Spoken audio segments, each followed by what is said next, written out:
2023년도는 어찌됐건 연말까지는 현금 보유 능력이 가장 좋은 재테크라고 생각을 합니다. 그리고 투자해갖고 성공해야 되겠다. 이렇게 나가면 상당히 어려워질 수밖에 없다라는 거죠. 바로 자산에만 기대는 노후 준비를 끝내라.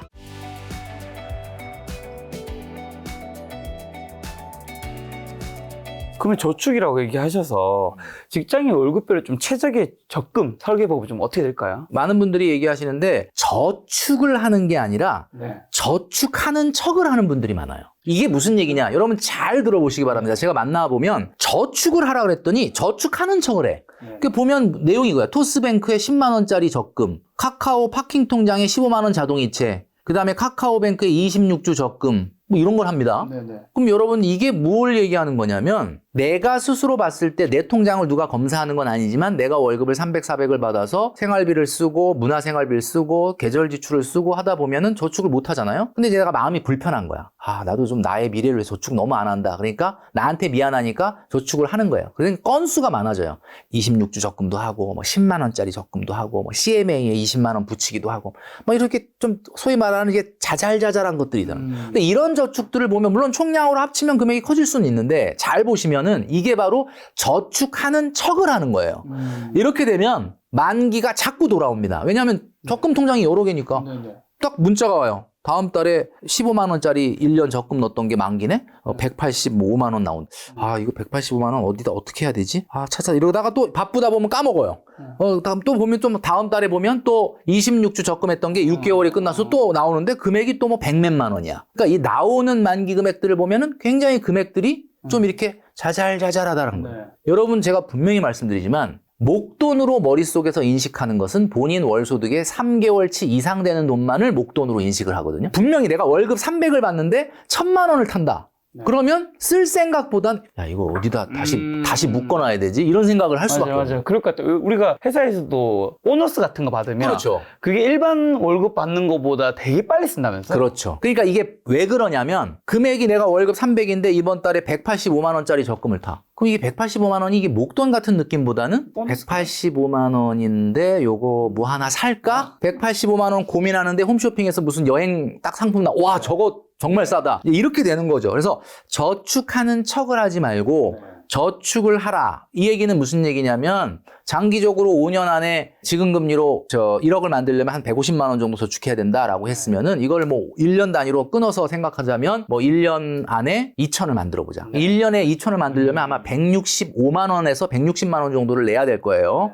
자, 이런 식으로 누가 보더라도 감히 건드릴 수 없을 정도의 엄청나게 큰 저축을 하는 것이 나한테도 굉장히 도움이 된다. 그리고 이제 우리가 이제 밥 먹으러 나가서 친구들과 동료들과 이야기할 때, 야, 넌 적금 얼마 넣냐? 이렇게 얘기하면, 뭐, 그냥 얼마 안 넣어요. 뭐 이렇게 얘기하는데, 여러분들 한번 이렇게 공표를 해보실 필요가 있어요. 나 1억짜리 적금한다. 내 스스로 이불을 뱉어버리는 거예요. 그러면 사람들이 되게 놀래거든요. 1억짜리 적금? 도대체 얼마를 내는 거냐? 근데 뭐 그거는 비밀이다. 근데 어쨌든 연수가 뭐 1년, 2년 안에 타는 건 아닐 거고 당연히 4년, 5년, 6년이라 하더라도 1억 적금을 한다라는 프라이드를 갖고 하시라는 거예요. 그래서 진짜 돈이 되는 적금은 어떻게 보면 이런 거죠. 딱 떨어지는 돈을 타는 거예요. 예를 들면 5천을 탄다, 3천을 탄다, 뭐 1억을 탄다.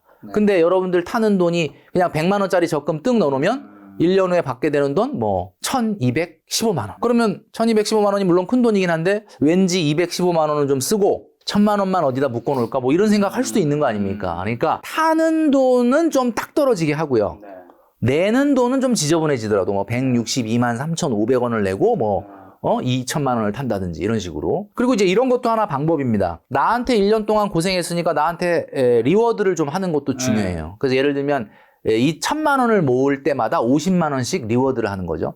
1000만 원짜리 저축을 하지 말고 82만 원을 하지 말고 84만 얼마를 해서 1050을 타게 하는 거죠.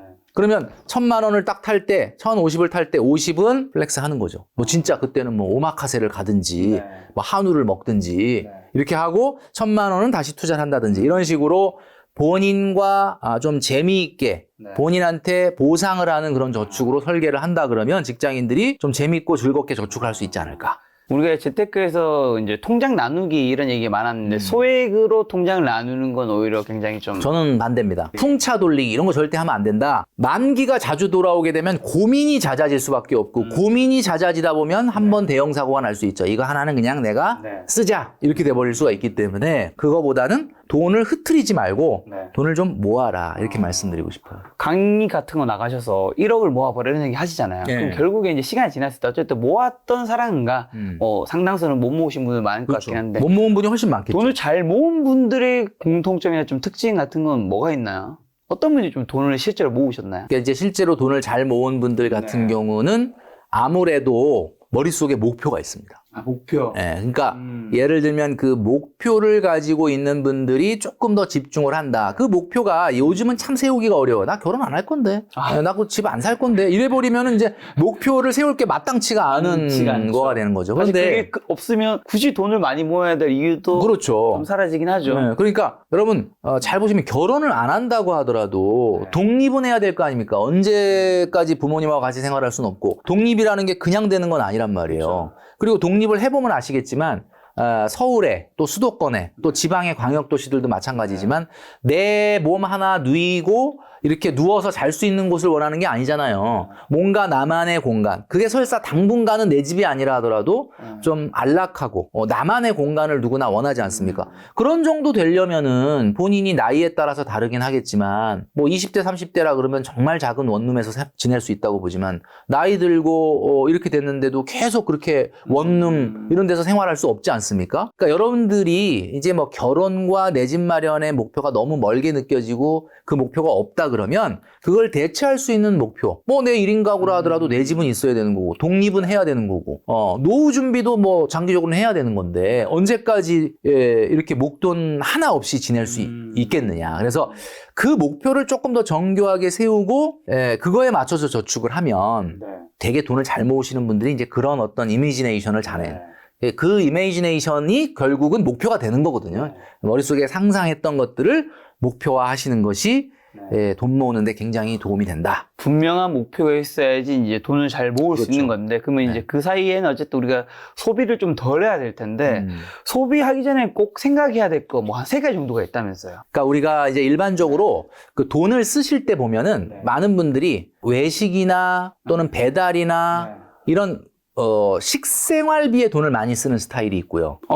그 다음에 저 시계도 목걸이도 없고 그런데 많이 써요. 그 다음에 이제 반대로 뭔가를 사드리는데 돈을 많이 쓰시는 분들이 있거든요. 근데 일반적으로 봤을 때는 무언가를 사드리는데 돈을 많이 쓰는 분들이 과소비가 더 심합니다. 먹는 거는 아까 이제 말씀하셨던 것처럼 사실은 막 끝없이 올라가긴 어려워요. 그러니까 소위 말하는 먹는 거에 돈 쓰는 제일 적게 쓰는 사람과 그 다음에 가장 많이 쓰는 사람의 차이를 보면 이 표준 편차가 좀 작다. 그렇죠. 근데 쇼핑은 적게 하는 사람과 많이 하는 사람의 표준 편차가 굉장히 크거든요. 엄청나죠. 그러니까 사실은 쇼핑을 조심해야 되는데 나도 모르게 내가 좀 덜 사야 된다는 거 알지만 자꾸 안 된다 하시는 분한테 제가 말씀드리는 게 결제 삼심 제도라는 게 있습니다. 결제 삼심. 그러니까 우리가 보통 재판 3번 하잖아요. 그러니까 소비할 때 그냥 이 모바일에서 그냥 인터넷 쇼핑 누르지 마시고요. 일단 장바구니에 담으세요. 장바구니에 담는 것만으로도 마치 산 것 같은 그런 포만감이 느껴질 때가 있습니다. 담아놓고 당장 결제하지 말고 본인한테 3가지만 물어보고 결제 버튼을 누르면 된다. 뭡니까? 3가지만 물어보고 결제 버튼 누르면 아무런 문제도 안 일어난다라는 거죠. 첫 번째가 뭐냐? 첫 번째 심사는 이거죠. 바로 과연 정말로 필요한 것이냐. 이게 1심인데 이거는 금방 나옵니다, 답이. 어떻게 답이 나오느냐. 없어서 안 되는 거냐. 그러면 필요한 거예요. 근데 예를 들면 이런 거죠. 있으면 좋은데.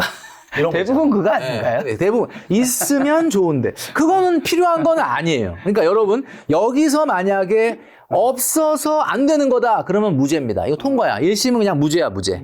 그러면 이거는 넘어가는 거예요. 근데 만약에 있으면 좋은데 뭐 그렇게까지 이러면 거기서 일단은 탈락입니다. 탈락. 근데 두 번째로 물어봐야 되는 2심은 뭐냐? 예산이 있느냐. 예산. 물어봐야 돼요. 중요하죠. 만약에 내가 진짜로 정말 없어서는 안 되는 거다라고 하지만 이번 달에 내가 지금 카드 마감 날까지 이번 달 예산 이거 좀 이번 달은 안 될 것 같은데 그러면 며칠만 참았다 결제하세요. 참았다 결제하면 되는 거 아닙니까? 그래서 그거는 이제 예산이 있는가. 마지막 세 번째는 자 1심에서 정말 필요한 것이고 예산도 있다. 그러면 둘 다 무죄지 않습니까? 그러면 이제 마지막 3심에서 무죄 나오면 사도 되는 거거든요. 근데 마지막 3심이 뭐냐? 대체제는 없는가? 대체제라면 뭐 또 싼 거 말하는 거. 뭔가 대신할 수 있는 거. 대신할 수 있는. 예를 들면 나 이거 뭐 필요해 그래가지고 정말 없으면 안 되는 거야. 그리고 예산도 있어. 살려고 그랬는데 가만히 있어봐. 대체제가 맞아. 저기 집에 그거 대신할 수 있는 거 하나 있다. 이렇게 되는 경우가 굉장히 많거든요. 자, 이렇게 되면은 탈락입니다. 네. 그런데 이것까지 통과한다 그러면 그거는 바로 장바구니에 있는 걸 열어서 결제 버튼을 누르셔도 그거는 절대 후회하지 않는 소비가 될 것이다. 자, 그러니까 우리가 많은 분들이 이런 얘기 하잖아요. 반값 할인이라서 샀다. 반값 할인이라고 하더라도 여러분들이 필요하지 않은 물건을 산다 그러면 그거는 반값 할인이 의미가 없는 거예요. 그렇죠. 안 사면 100% 할인이거든요. 그러니까 한마디로 말하면 필요한 걸 사야지 싼 거를 사면은 안 된다. 자꾸 싼 걸 사니까 사고 나서 싸게는 샀는데 별로 필요하지 않네. 그래서 자꾸 당근마켓에 내다 파는 거거든요. 그러니까 사실 당근마켓을 한다는 게 많은 분들이 굉장히 절약을 하고 나는 아끼는 사람이라고 인증하는 것처럼 되어 있는데 그게 아니에요. 당근마켓에서 물건을 자주 거래한다는 것 자체가 여러분들이 사실 불필요한 물건을 너무 싸게 쓸데없이 많이 사들였다라는 증거다. 그래서 이 세 가지만 해보시기 바랍니다. 예를 들면 먹는 거에 너무 돈을 많이 쓰시는 분 같은 경우는 아까 제가 엔겔지수 말씀을 드렸으니까 쇼핑이 난 너무 어떻게 보면 이게 고민이다라고 하는 분들은 제가 지금 말씀드린 결제 3심 제도를 뭐 오래 걸리는 거 아니에요. 본인한테 그냥 한 2, 3분 정도 물어보고 결제 버튼 누르면 되는데 장바구니에 담아놓은 물건 까먹는 경우가 많아요. 그러니까 내가 담아놓고 살라고 했다가 까먹어. 시간 지나면 또 안 사고 싶어. 안 사요. 그러다가 나중에 딱 보면 에이, 안 사도 되겠어. 이렇게 되는 경우가 많기 때문에 그런 것만 주의하시면 된다는 거죠. 어떻게 보면 지금의 소비 충동을 잠깐 멈추는 것만으로도 맞아요. 도움이 되겠네요. 맞습니다. 좀 자 그렇게 그러면 소비를 아끼고 저축한 돈으로 뭔가 이제 투자를 한다면 지금의 이제 경기 침체 이런 상황에서는 좀 어떻게 투자해야 한다고 보세요? 네. 제가 이제 유튜브, 한국경제 유튜브에 나가서 2021년도 여름부터 얘기했던 게 뭐냐면 주식 고만하고 현금으로 바꿔라 이 얘기를 했다가 욕을 바가지로 먹었거든요. 그 당시에 2021년도 여름에 아마 우리나라 코스피 지수가 한 3,100 정도였던 걸로 기억을 하는데 제가 이제 조금 한 박자 빨리 팔아라라고 얘기하는 이유가 있습니다. 이게 경기 변동이라는 거는 물론 이제 주식을 정말 전문적으로 그 종목을 파고들어서 그 종목의 뉴스나 공시나 업황이나 이런 것들을 분석을 하고 뭐 최근에 어떤 거래량 차트를 보고 기술적 분석을 통해서 막 접근하는 굉장히 어떻게 보면 어떻게 보면 트레이더들이 있으실 수도 있겠지만 사실 대개 우리 일반 직장인들 같은 경우는 그냥 이게 좋대 그러면 우르르 쓸려가서 들어갔다가 아닌가 봐 그러면 이렇게 우르르 또 팔고 나오고 뭐 이런 거란 말이죠. 그러니까 대부분은 경기 변동에 의해서 주식 투자를 하시게 될 텐데 무조건 경기라고 하는 건 여러분들이 예측하는 것보다 빨리 움직입니다. 지금 우리나라의 경기는 후퇴, 침체, 그 다음에 회복, 상승 이 네 가지 구간 중에 지금 어디에 있느냐. 뭐 사람마다 생각하는 게 좀 다를 수는 있지만 저는 아직은 침체는 아니라고 보고요. 후퇴와 침체 중간쯤에 있다고 보거든요. 미국은 우리보다 조금 경기 둔화 속도가 늦기 때문에 아마 후퇴 초입이라고 보고요. 그렇다면 지금 현재 우리나라와 미국의 기준금리 차이가 1.5% 나는 이유가 우리나라가 경기 침체 속도가 미국보다 빠르기 때문에 먼저 멈춘 거라고 봐야 되는데 경기 침체가 만약에 더 진행이 된다면 금리 인하 카드가 나와야 됩니다. 자, 금리 인하 카드가 나오면 투자하시는 분들한테는 투자자들은 반색을 하겠죠. 근데 문제는 우리나라는 지금 현재 경기 침체가 가속화되고는 있으나 통화정책을 바로 금리 인하로 가기가 어려워요. 여러분도 잘 아시겠지만 경기 침체가 만약에 나온다면 당연히 금리 인하 카드를 써야 하는 통화정책을 그렇게 가야 되는데 지금 우리가 하고 있는 통화정책은 연준의 통화정책과 한국은행의 금융통화위원회에서 결정하는 통화정책은 과거하고 매우 다른 점이 뭐냐면 과거에는 경기가 막 뜨거우면은 금리 인상을 하고 경기가 안 좋으면 금리 인하를 했는데 지금은 얘하고 관계없이 인플레이션이라고 하는 특수한 변수에 맞춰져서 통화정책이 가다 보니까 경기 침체가 와도 당분간 금리를 못 낮출 가능성이 높습니다. 자, 그렇다면 우리 시장은 과거에 여러분들의 투자자들의 경험에 의해서 야, 금리 떨어진대. 그러면 살아날 거야. 시장 봐봐 벌써부터 막 움직이잖아. 이러면서 너무 과도한 기대감으로 들어가게 됐을 때 사실은 문제가 발생할 가능성이 있다라는 거죠. 그러니까 저는 사실은 한 박자 좀 빨리 움직일 필요도 있지만 한 박자 조금 더 늦게 움직일 필요가 있다. 그래서 저는 이런 말씀 드리고 싶어요. 스타트는 좀 슬로울리하게 하고 피니쉬를 좀 퀵클리하게 할 필요가 있다. 그러니까 남보다 조금 뭐 덜 먹는 한이 있더라도 조금 늦게 들어갔다가 조금 덜 먹는 한이 있더라도 빨리 나오는 전략이 저는 필요하다고 보거든요. 왜? 지금의 통화 정책이 경기에 의해서 움직이는 게 아니라 인플레이션에 의해서 움직이기 때문에 그래서 당분간은 최근에 나오는 주가 반등이라든지 뭐 이런 어떤 것들이 대세 상승으로 이어질 가능성은 저는 없다라고 봅니다. 단언컨대. 그렇기 때문에 개별적으로 뭐 굉장히 종목을 보고 분석을 해서 투자하시는 분들이야 뭐 나름대로의 그 분석력을 가지고 하시면 되겠지만 일반적으로 내가 언제쯤 주식 사야 돼? 언제쯤 투자해야 돼? 라고 하는 것을 저한테 물어보는 분한테 저는 100% 이렇게 얘기합니다. 투자하지 말아라. 왜 그러느냐? 저한테 물어봐서 투자 결정을 할 정도의 지식과 경험이라고 하면 안 하는 게 맞다. 그리고요, 할 사람은요, 제가 하지 말라 그래도 해요. 그러니까 저는 무조건 나한테 물어보잖아요? 그럼 하지 말라 그래요. 왜? 그 사람이 나름대로의 개인적인 식견이나 판단력을 가지고 주식 투자를 할 수 있다면 나한테 물어보지 않았을 거라고 보거든요. 그래서 지금 상황은 도끼 질을 하는 것보다는 도끼 날을 갈 때다. 그러니까 지금은 조금 더 인내심을 갖고 지금 그 들지도 않는 도끼 가지고 휘둘러 봐야 뭐 나무 하나 제대로 쓰러뜨릴 게 별로 없을 가능성이 높습니다. 그러니까 여러분 정교하게 실탄을 축적하면서 도끼 날을 갈면 어느 순간 시장에서 야 이건 진짜 이건 주식 안 하면 안 된다. 이건 정말 숟가락 아무거나 얹어놔도 그냥 돈 벌 수 있는 시장이 반드시 온다는 건 아니겠지만 올 가능성도 있으니까 그때까지는 조금 조심스러운 투자 스타트가 돼야 된다. 저는 개인적으로 그렇게 생각을 하고 있습니다. 그러면 그런 상황이라면 이제 만약에 어쨌든 뭐 자산이 있는 유형이 주식이 있고 부동산이 있고 뭐 채권이 있고 금이 있고 달러가 있고 뭐 워낙 현금이 있다면 지금은 현금 위주로 가지고 있는 그렇죠. 거죠. 2023년도는 뭐 어찌 됐건 연말까지는 현금 보유 능력이 가장 좋은 재테크라고 생각을 합니다. 그리고 최근에 이제 명목 금리가 조금 둔화되고 뭐 대출 금리나 예금 금리도 살짝 떨어지는 것 같으니까 이제 뭐 예금 끝났다, 적금 끝났다 이렇게 얘기하시는 분이 있는데 실제 뭐 금리 인상이 살짝 주춤한다고 하더라도요. 인플레이션이 생각보다 물론 절대값은 높지만 많이 떨어지고 있기 때문에 실질 금리는 여전히 높은 상태다. 나는 지금 은행 가서 3% 4%밖에 안 되는 이자를 받는다고 생각할지 모르지만 어딘가 누군가는 3% 4% 이자를 내고 있거든요. 여러분들이 은행에 확실하게 3% 4%로 적립을 해 나간다면 그거는 여러분들이 생각하는 3% 4%보다 훨씬 큰 겁니다. 실제로 8% 10%를 버는 거와 같은 거다. 이렇게 생각을 하시고 연말까지는 저축 위주로 하시는 게 좋겠다라는 말씀을 드리고 싶습니다. 알겠습니다. 오늘 질문을 준비한 게 많은데 시간 관계에서 다음번은 또 인터뷰를 해서 생략을 좀 하고요.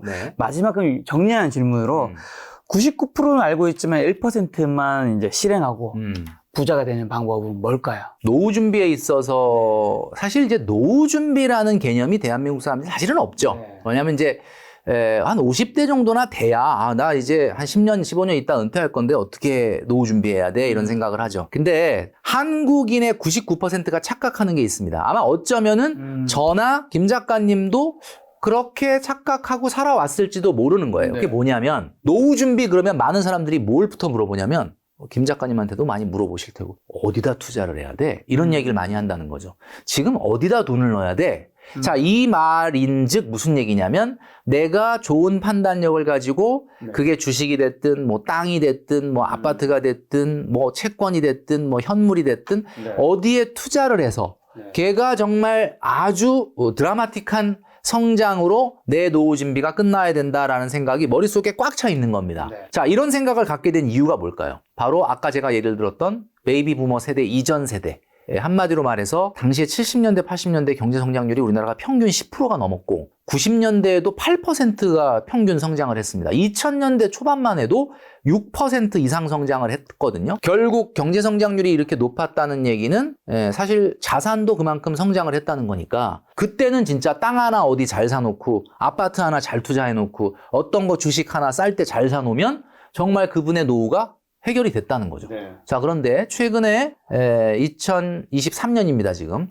최근에 직전 5년간의 우리나라의 평균 경제 성장률은 2022년도 4.1% 빼고는 다 마이너스 아니면 2%였는데 평균을 따져보면 2.4% 정도 됩니다. 자, 2.4%라는 게 무슨 얘기냐? 거의 성장이 없는 거나 다름없는 거예요. 그러니까 이렇게 되면은 앞으로 자산 시장, 뭐 주식이 됐든 아파트가 됐든 뭐가 됐든 간에 사실 실질적인 자산 가치가 그렇게 크게 올라갈 가능성은 사실은 적어요. 그러니까 우리가 주식을 사놓고 아파트를 사놓고 하는 이유는 그걸 사서 뭐 부자가 되겠다는 게 아니라 이 엄청난 인플레이션, 스태그플레이션 시대에 내가 피땀 흘려서 벌어놨던 돈이 사실은 돈을 잃지 않기 위해서 넣어놓는 거지 그게 과거처럼 그렇게 막 2배, 3배 성장? 실질적으로 불가능합니다. 자, 이거를 아는 것부터 시작을 해야 되는 거죠. 아, 그렇구나. 뭔가 투자를 성공해서 내 노후가 한 방에 해결될 거다? 절대 그런 일은 없습니다. 그렇기 때문에 이거를 안다면 일단 노후 준비는 바뀌는 거죠. 그러면 어떻게 해야 되느냐? 많은 분들이 이렇게 얘기합니다. 제가 좀 전에 지금 이제 인플레이션 얘기를 했고, 김 작가 TV에서도 많은 분들이 나와서 인플레이션에 대한 이야기를 많이 해주셨는데, 이게 사실은 인플레이션이라는 게 원래는 경제 성장의 부작용으로 나타나는 거예요. 그런데 최근에는 경기가 올라가지도 않고 성장도 없는데도 불구하고 인플레이션이 나타나는 거죠. 흔히 얘기하는 스태그플레이션인데, 스태그플레이션이 자본주의가 성숙해지면은 거의 나타납니다. 이 스태그플레이션의 시대에 3가지가 올라가거든요. 3가지. 그 3가지가 뭐냐? 첫 번째는 명목 자산의 가치가 올라갑니다. 그러니까 한마디로 실질 자산 가치는 아닌데 하여튼 어쨌든 아파트 가격 올라가고 주식 가격이 올라가요. 그리고 그러니까 자산의 인플레이션이 생기는 거죠. 그다음에 두 번째는 재화나 서비스의 가격이 올라갑니다. 아, 진짜 요즘 머리 깎는 곳도 가보면 진짜 너무 비싸고요. 이 서비스 재화 가격이 너무너무 비쌉니다. 인건비가 너무 올랐어요. 인건비가 너무 올라. 그러니까 좀 전에 인건비 얘기했지만 이게 사람들이 나가서 물가가 비싸지면은 어떻게 보면은 정치인들 욕을 하기 시작을 해요. 그리고 어디 나가서 계속 이제 임단협을 합니다. 도대체 못 살겠다. 월급 올려달라. 그럼 시차를 두고 기업들은 어쨌든 임금을 올려줄 수밖에 없거든요.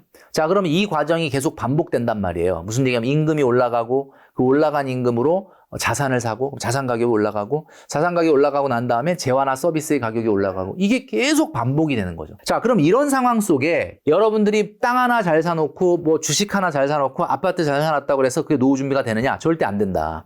결국 임금이 올라가고 그 다음에 자산 가격이 올라가고 재화나 서비스가 올라가는 이런 스태그플레이션 시대에는 여러분들이 소득이 있어야 되는 거죠. 그러니까 여러분들이 지금처럼 현직에서 막 500, 600, 700 이렇게 받고 생활은 못 하더라도 우리가 흔히 얘기하는 60세나 65세가 1차 은퇴 시기라고 하는데 그 이후에 정말 내가 왕년에는 그래도 한 500, 600 벌었는데 야, 지금은 진짜 500, 600은커녕 200도 못 번다 라고 할지언정 150을 받는다 하더라도 근데 내가 그거 자존심 상하게 150을 받고 일을 하냐? 그런 뜻이 아니고요. 그때는 풀타임 잡을 하라는 게 아니라 월요일부터 금요일까지 회사 가던 사람이 월요일부터 금요일까지 회사는 안 가더라도 한 월, 화, 수? 요 정도를 사회활동을 하세요. 사회활동을 하면서 내가 이게 생계형 경제활동이면 자존심 상하죠. 왜냐면 옛날에 내가 500, 600 벌었는데 말이야. 그렇죠. 200도 못 벌고 이거. 근데 그게 아니고 여러분 어떻게 보면은 그거는 생계형 경제활동이 아니라 자아실현형 경제활동을 하는 거거든요. 그러면 월, 화, 수를 사회활동을 한다는 건 뭡니까? 그 기간 동안은 돈을 덜 쓰겠죠. 그렇죠. 그러니까 생활비가 감소하는 효과가 발생을 하고 그 다음에 아까 제가 뭐라 했습니까? 어쨌든 임금이라는 건 명목 임금은 어쨌든 금액이 올라가니까 내가 소득이 없는 상태로 있으면은 굉장히 힘들어지지만 어쨌든 임금과 관련되어 있는 그러니까 뭐 그게 꼭 임금이 아니라 하더라도 자영업을 하든지 소득이 있게 되면 사회 전반적인 임금의 영향을 받을 수밖에 없기 때문에 그런 것들의 소득이 발생한다. 그러니까 제가 뭘 말씀드리는 거냐. 자산에 투자하지 말라는 건 아닙니다. 자산이라는 것 자체가 당연히 뭐 주식, 부동산, 뭐 현물, 채권 다 중요한데 그게 다가 아니라는 거죠. 그것만으로는 노후 준비하기가 어려우니 그건 당연히 우리 늘 이 김작가 TV를 애청하시는 여러분들 어떤 것이 좋을까 우리가 공부하고 같이 생각하는 건 해야 되겠지만 그거와 별도로 여러분들이 더 중요하게 생각해야 되는 노후 준비는 뭐냐? 1차 은퇴 기간이 지났다고 하더라도 완전한 은퇴를 꿈꾸지 마시고요. 요즘 반퇴라는 말이 있거든요. 반퇴가 내가 이 돈 안 벌면 생활이 안 돼 그러면 서글프지만 내가 생활이 안 돼서 하는 게 아니라 월요일부터 일요일까지 한번 계속 놀아보세요. 여러분 어떤가? 월요일부터 일요일까지 이게 한 주, 두 주가 아니에요. 계속 놀아보세요. 이게 사람이 이게 고욕입니다. 이게. 힘들더라고요. 힘들어요. 이게. 그러니까 여러분의 인생에서 가장 중요한 거는 워크하고 여가 생활, 레저의 밸런스를 맞춰야 돼요. 그러니까 가장 행복한 노후가 뭐냐? 일 안 하고 월요일부터 일요일까지 노는 노후가 아니고요. 월화수는 사회활동을 하고 목금토일 여러분 취미활동 자기개발 여행을 다니는 이런 노후 생활을 완성을 하면 네. 소득도 약간 들어오죠. 소비도 약간 줄죠. 이렇게 되면 여러분들의 노후 준비가 훨씬 더 질적으로 좋아질 수밖에 없는 겁니다. 이 노후 준비를 지금부터 시작을 하면 답이 나오는데 그냥 무조건 뭐 하나 투자해갖고 성공해야 되겠다. 이렇게 나가면 이게 사실은 상당히 어려워질 수밖에 없다라는 거죠. 그래서 제가 말씀드리고 싶은 거는 바로 자산에만 기대는 노후 준비를 끝내라. 이 말씀을 드리고 싶습니다. 노후라고 해서 완전히 은퇴를 하는 것은 아니다. 그렇죠. 자, 그리고 오늘 전반적으로 이제 지출 관리와 저축의 중요성 말씀해 주셨는데 지출 관리와 저축의 중요성을 마지막으로 한 번만 시청자분들에게 정신 차리라고. 네. 특히 경기 제가- 침체기인 지금은 네, 이게 제가 유튜브에서 돈줄남으로 활약을 하고 있고요. 돈으로 혼줄 내는 남자인데요.